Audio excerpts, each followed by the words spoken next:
Had a little fun with Dalton Martin on the scales a couple of weeks ago as he won his qualifying heat race. He is in his 5th year of racing, 3rd year in his Sportsman. We met his dad a couple of weeks ago as well. So how we doing? We had an 8th place. We made the series race. Sounds like we're gaining, are we? So we're getting there. We keep trying more and more stuff. I put a lot of different parts on the car over the winter. Put a lot of work on the car. The first week we struggled with all the changes. And we seem to be catching up to everything and getting there. So we'll see how tonight goes. We made a couple more big changes and just trying to get the car better and better every week. Okay. I feel like if you don't keep trying to get the car faster, you're going to fall behind these guys. There's too many good guys that race here to stay stagnant and not try to keep up and get faster every week. Well, let's be honest. I think years from now, when we look at sportsman racing today, this is probably the toughest I think the competition in this class has maybe ever been. Yeah, I mean, I look at some of the guys we get to race with, and our goal this year is to go to Super Dirt Week and qualify for that. And I feel like you look through this field, and I'd say 75% of them, I feel like have either made it or the top cars to be in that race.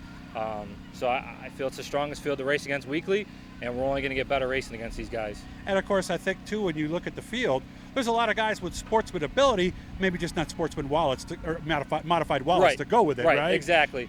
And I don't blame them. I mean, we've looked in. I know what it costs to run a big block. It's not cheap. The cost to run these ain't cheap either. No, exactly. But I mean, the step up is large. We'd like to do it someday, but we need a couple more sponsors to make that happen. So it's a tough jump to make, I think, just money-wise for most of our teams.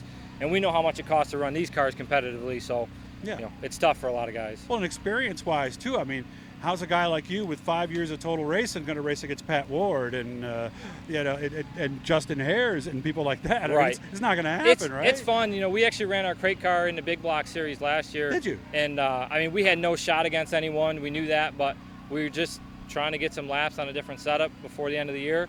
And it was just cool to be out there in the same breath as those guys. We started last, finished last the whole, for the heat and the B main, but just to be able to be out on the track same time as those guys, it's awesome. Great. Tell me about the situation with you. I talked to your dad a few weeks ago. I mean, having a good relationship and spending time with your dad the older you get is always precious, but I would imagine this time you guys have at the racetrack racing against each other, working on each other's cars, this must be wonderful for you guys. So the first year, 3 years ago, is a little tough. We butted heads. Really? We see things a little bit differently as far as setup and stuff like that, and wanting to try stuff. I owe a lot to him though, because he's kind of, I used to like to not touch the car, didn't want to do anything, didn't want to try anything, and he's got me out of that mindset. And it's helped tremendously.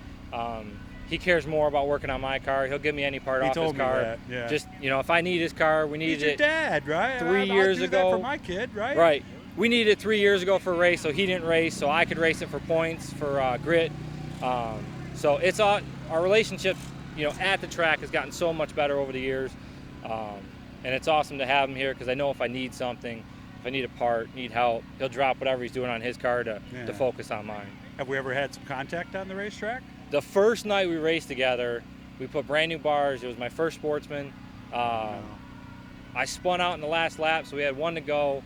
I went to go pass him, and he tore up a new door and a brand new door bar. So since then, the only time I think we've made contact is I think when the first week I made sure to hit him under our hot laps there when we were packing the track, so I could say I at least hit him first this year. Oh, there you go. All right, so that is a break the ice a little bit. Yeah, that's true. What did he say when you saw him in the pits later? No, he didn't give me a hard time. You didn't tell him? Oh, no, I told him. I made okay. sure he knew. There was yellow paint on the bumper and black on his bumper. So we made sure that if one of us was going to hit each other, it was at least me this time. Nice. Remember, like and subscribe, guys, and we'll just let you know when everything new comes about. How were you these last few months? Did you have a job where you were laid off? Were you working? No, I've been working. Wife's been working, so it's been kind of business as usual.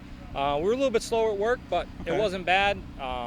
There wasn't much we could do, so it allowed some time to get the car done and go through it and just kind of double check everything and once over everything again. So it's kind of nice. We don't do much, spend a lot of work during the week, a lot of time working on the car during the week, especially with having two cars, two sets of tires and stuff like that. So it's, not going out, not doing anything. I got a daughter's a year and a half old. So, I mean, we like to do stuff with her, but, for the most part, it's just working on the race car, enjoying some time at home with the family and working. So, well, you're in the body shop business. I hear a lot of deer are getting hit these days. It's surprising. Normally, it starts around August. I feel like it started a little bit early this year, isn't it? Yeah. Could be with the weather. you know, and everything going on with not a lot of people on the road, I feel like they start to move a little bit more. They start to, you know, kind of go places they normally don't. Yeah. But no, it's definitely, ever since I think we've gone to phase 3 and everything's kind of opened back up. The deer must have known that, huh? The business has definitely picked up the past couple weeks. And we've been pretty busy the past couple weeks. Yeah, so the deer were watching the press conferences and said, right. okay, we can finally... We can go back to running around and causing wrecks. I almost hit one on the way back from Outlaw the I other don't night. doubt it. And I saw 3 more on Route 14 there, that little stretch south of Geneva. We take 5 and 20 home, and you know, I can count probably every night at least 5, 10. We see on the side of the road that it's just like, please stay there. Yeah. I don't want to have to fix my own stuff.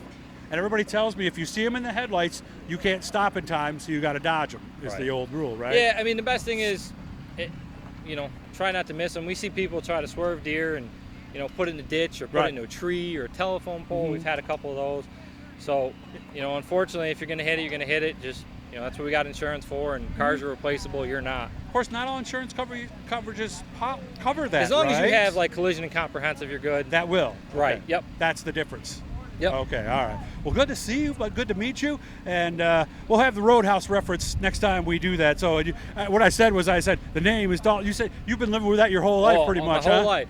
It's not where it came from, but you know. Oh, was it? No. It was a family name or something? No, or? it's just, I think with the town of Dalton, it's something my dad wanted, and somehow, you know, probably seen it. It was in his mind.